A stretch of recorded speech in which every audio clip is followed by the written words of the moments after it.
Halo Kopiers, apa kabar? Hari ini bersama gua dan Bersama gua apa? oh iya salah. Sorry. Take 2 channel kopi milenial membeli properti.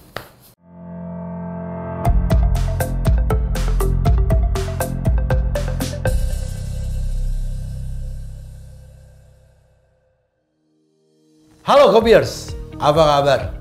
Bersama gua Albert di sini dan Gua Peter. hari ini kita akan ngobrol-ngobrol santai sih tentang milenial membeli properti.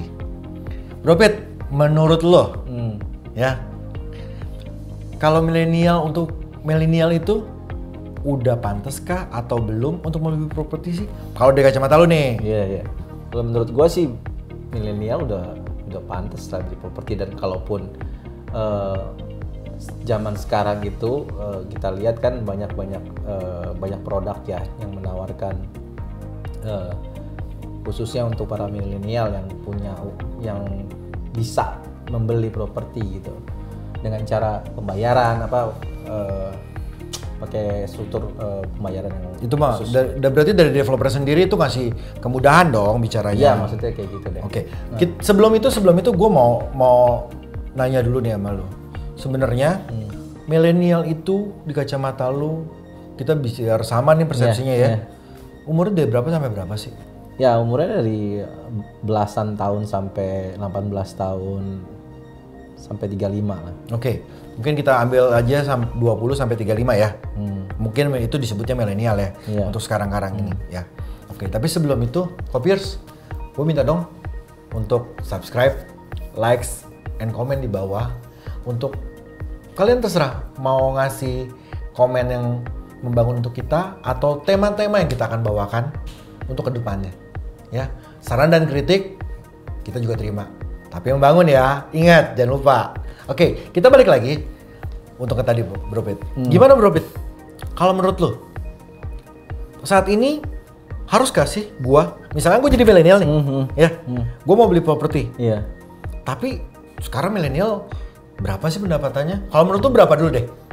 Range milenial, pendapatan milenial zaman sekarang ini? Tergantung dari profesinya sebenarnya. Yang rata-rata lah, yang standar-standar dari kuliah, lulus kuliah, dia bisa bekerja, mendapatkan peluang pekerjaan. Justru kalau menurut gua eranya sekarang ini milenial justru malah sanggup beli properti ya. Justru lebih karena profesinya sekarang kan, misalnya contohnya gini ya.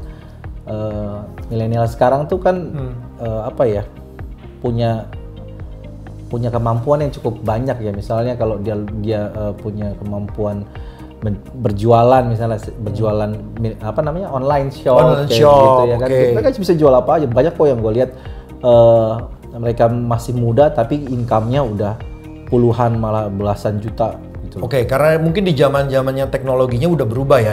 Mungkin di zaman kita mah beda ya. Beda. Di zaman kita tuh beda, yang notabene internet masih belum begitu. Gue milenial, Anjir. Lu mah bukan. Anjir, luar biasa.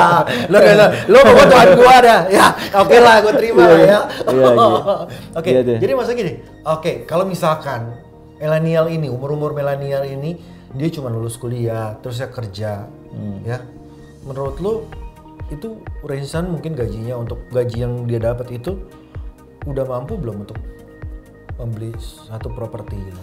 Iya, makanya tadi gue balik lagi ke statement gue tadi, tergantung dari profesinya dia apa. Kalau misalnya mereka profesinya yang seperti standar lah, yang kantoran lah, office. Yang kantoran ya kan, kantoran kan itu punya range gajinya sekitar 5 sampai 10 ke atas lah, tergantung posisi dia kan, profesionalnya di bidang apa gitu. Tapi kalau gue lihat milenial sekarang yang punya perkembangan berinovasi dalam berjualan atau berbisnis gitu ya, income-nya tuh justru banyak loh yang gede-gede gitu. Oke, kalau yang gede kan bicara mungkin mereka bermain di unicorn, di bisnis unicorn, atau mungkin ya, milenial sekarang tuh bermain di games, para jadi atlet sport gitu loh. Nah, mereka itu oke lah ya, tapi maksud gue dari umum lah, kita ngambil rata-ratanya nih milenial. Kalau gue sih melihatnya milenial saat ini mungkin di beberapa bagian itu sudah mampu, tapi beberapa bagian lagi mungkin sebagian besar mungkin cuma hanya 30% yang mampu. 70% masih kurang mampu, karena gue lihat gini, Oke, kalau kita bicara berkaca dari pekerjaan mereka yang standar di office lah ya. Dari 5 sampai 10 ya misalkan gitu loh. Nah, di range segitu apa ada developer yang punya kebijakan begitu lugas untuk mahasiswa untuk milenial untuk menyicil, atau kebijakan apa gitu yang misalnya lu tahu? Iya, yang gue tahu sih itu properti yang bisa mereka ambil itu kan rumah biasanya ya. Rumah yang punya fasilitas pembiayaan dari bank, khusus KPR milenial misalnya, KPA milenial. Nah, range-nya sekitar di angka itulah, di angka sekitar digaji yang 10 jutaan, sekitar 7 sampai 10 jutaan gitu. Oke. Ini ada yang menarik nih. Ada yang menarik KPRs. Bro Pit barusan bilang KPR milenial. Boleh tahu nggak Bro Pit? Ya, KPR apa itu Bro? KPR milenial ditujukan pangsa pasarnya, marketnya ditujukan untuk para millennials dengan usia dan apa namanya bukan plafon sih, apa namanya term paymentnya ya, misalnya bisa sampai 25 tahun kayak gitu kan, karena mereka masih muda jadi cicilnya bisa lebih panjang gitu. Oke. Gitu. Dan mereka punya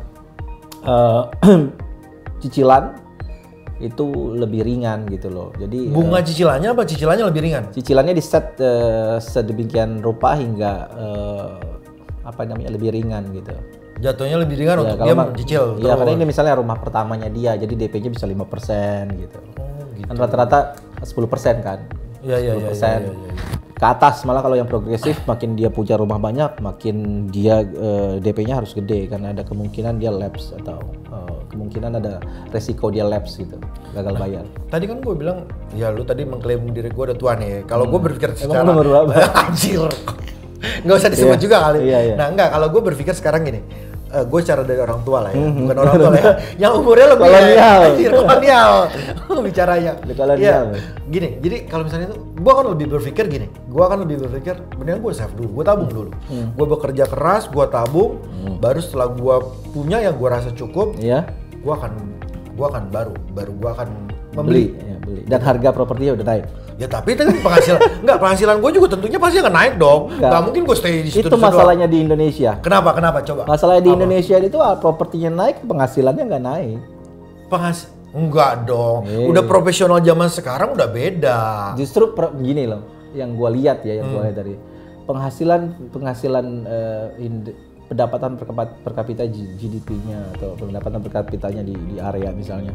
Kayak kita lihat UMP ya, UMP daerah itu naiknya berapa besar sih emang. Sedangkan propertinya naiknya setinggi langit gitu kan. Ya tetap aja, kalaupun sekarang invest juga lu nggak punya modal untuk, ya 5%-nya itu dari berapa? Kan berarti, ya kalau misalnya lu mau beli properti, 5%-nya berapa? Kalau misalnya harganya 300 sampai 400 juta. Iya, itu kan dapatnya, ya gue bakal bilang itu RS jatuhnya. Ya kan karena program pemerintah jatuhnya. Bener gak sih? Gitu loh. Iya nggak? Kalau kita beli apartemen, ya kos-kosnya untuk kalangan milenial agak berat ke belakangnya. Iya, gitu loh. Studio daerahnya. Tapi maksudnya maintenance dan biaya-biaya itu kan lebih berat membebani kaum milenial yang notabene penghasilan mereka nggak sebesar mungkin orang-orang yang udah mapan bicaranya. Iya, makanya gue bilang tadi tergantung dari profesinya. Kalau profesinya dia dia punya income yang bagus, ya pasti bisa beli. Nggak, tapi gue mau balik tadi ke pertanyaan statement gue yang di Indonesia ini, khususnya di daerah Jakarta ini, harga propertinya itu nggak sebanding sama kenaikan UMP-nya kalau menurut gua gitu. Kenaikan propertinya lebih tinggi gitu. Jadi itu yang bikin kayak kita banyak orang yang nggak sanggup beli properti. Tapi dengan pemerintah juga bisa stimulasi lewat subsidi bunga biasanya dari KPR, KPA atau seperti itu. Jadi sebenarnya diakalinnya bisa aja sih dengan cara subsidi bunga sih sebenarnya. Subsidi bunga. Iya. Oke, kalau misalnya lu bicara subsidi bunga dengan berarti ke finansial perbankan, bener dong? Iya. Nanti channel kopi ada nggak sih? Apa tuh? Bahas kayak gituan? Ada nanti pasti. Pasti ada. Pasti ada. Oke. Ya Kopiers, kita tunggu. Channel kopi akan ngebahas masalah finansial untuk perbankannya para milenial atau investor atau buyers. Ada ini judulnya gini, Financial Planning for Millennial. Asik. Oke. Gue tunggu. Properti, ya kan? Oke. Properti. Tapi balik lagi bro, tadi masalah gue masih belum ngerasa ini loh. Mungkin gini, mungkin sharingnya lu ke gue belum terlalu ngena nih untuk masalah gue mesti beli properti sekarang. Oh iya, balik lagi ke situ ya. Iya, jadi gue ngerasa bahwa gue masih belum yakin bro, jujur aja gitu loh. Kalau misalkan gue nggak setuju, misalkan gue emang karena pendidikan bokap nyokap gue kan yang mungkin ya yang orang-orang ya yang lebih saklek ya untuk masalah keuangannya, mereka lebih prefer ya udah lu invest emas aja akan lebih gampang. Gitu loh. Makanya tadi gue bilang lu tujuan lu beli properti untuk investasi kah atau buat huni pakai? Ya kalau buat pakai gitu maksudnya kan tetap aja kita mesti ini dulu, mesti nyimpen dulu dong buat DP seenggak-enggaknya. Nah kalau menurut lu gimana? Kalau menurut gue kalau mau simpen tergantung juga sih. Kalau misalnya gue nggak mau bilang itu salah atau enggak gitu. Jadi kalau lu mau simpen ada resikonya. Tapi kalau misalnya lu mau langsung lu mau eksekusi langsung ada resikonya juga gitu kan. Kalau misalnya lu mau eksekusi langsung lu beli, ya lu bisa kekurangan duit ya, nggak bisa makan, nggak bisa jajan, nggak bisa liburan, nggak bisa clubbing atau sebagainya. Tapi kalau misalnya lu simpen ada resiko itu harganya naiknya makin tinggi lagi justru, karena apalagi era pandemi gini ya, habis pandemi gini harga properti udah pasti tinggi gitu. Kenaikan mungkin habis pandemi gini kenaikannya berapa persen sih bro? Kenaikannya kurang lebih yang kita bisa perkirakan lah. Lu bisa perkirakan. Kalau gua berapa persen kenaikannya sih gua nggak ini ya, tapi yang gua tahu persis pemerintah itu lagi kasih subsidi kan, ibaratnya subsidi ibaratnya kalau misalnya kita lagi beli properti sekarang itu sebenarnya bagus karena BI rate sekarang lagi turun gitu kan. BI rate itu yang menjadi stimulusnya pemerintah di sektor real properti khususnya. Jadi orang bisa beli. Itu yang stimulasi, itu yang bikin merangsang industri properti, di mana properti itu punya sekitar 174 bisnis di layernya ya kan. Nah, itu yang bakalan bisa menggerakkan properti lagi, dan artinya pada saat nanti setelah setelah pandemi ini properti akan bouncing. Itu gua nggak bisa tahu berapa persen kenaikannya, tapi yang pasti bakalan naik sih sebenarnya. Bakal naik, pasti properti itu akan rebound lagi. Pasti. Gitu loh kondisinya. Oke. Balik tadi ya, Ya, masalah milenial beli properti. Betul. Masalah milenial beli properti itu tergantung yang gue bilang tadi profesinya. Tapi kalau sekarang dia mau beli properti itu bisa gitu loh. Bisa beli properti. Kenapa? Timingnya sekarang. Karena sekarang ini kita punya ya tadi BI rate lagi rendah gitu ya kan. Lu bisa ngajuin KPR dengan suku bunga yang sangat-sangat rendah justru.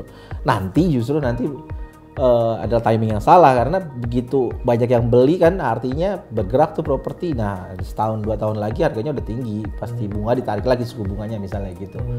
Ini kan lagi distimulasi aja. Jadi timingnya justru menurut gua sekarang gitu. Bukan saatnya untuk lu misalnya tunggu tabung ya, lu nabung nih ya kan. Lu nabung ya kan. Sekarang lagi rendah bunganya. Begitu 2 tahun lagi kemudian lu mau bayarin DP, harganya udah tinggi. Jadi kalau gini loh, konsepnya menabung sama investasi kan beda ya kan? Iya, betul. Jadi kalau lu mau beli properti kan itu sebenarnya investasi sebenarnya. Oke. Iya. Karena mereka gini, kalau lu nabung, uang lu digerus sama inflasi. Digerus sama inflasi. Udah pasti, udah pasti. Tapi kalau lu beli properti, nggak bakal kena. Emas, investasi emas sama properti itu yang anti inflasi. Anti inflasi jatuhnya. Jadi lu mau inflasi naik turun emas sama rumah diem aja, properti itu diem aja. Iya, nggak kena dia. Kalau developernya kuat juga ya. Kita nggak usah bohong lah ya. Iyalah, banyak developer ya yang itu masuk ke dalam cara lu menganalisa properti, melihat properti. Makanya ada channelnya ini. Iya, makanya ada channelnya ini ya, Kopiers, supaya kita juga bisa lihat gitu loh. Oke, tapi kita akan coba analisis yang lain di kesempatan ngobrol-ngobrol yang lain. Oke? Albert mau boker. Nggak gitu anjir. Lu gila, lu parah lu. Lu buru-buru banget mau boker. Enggak. Bukan gitu. Kita akan nyambung lagi. Iya. Di segmen berikutnya ya. Bikin kopi dulu kita. Sampai sini dulu. Tapi sekali lagi ya, gua minta subscribe dan dukungannya. Like di sini nih. Likes, subscribe. Silakan komen. Tapi yang membangun. Oke? See you.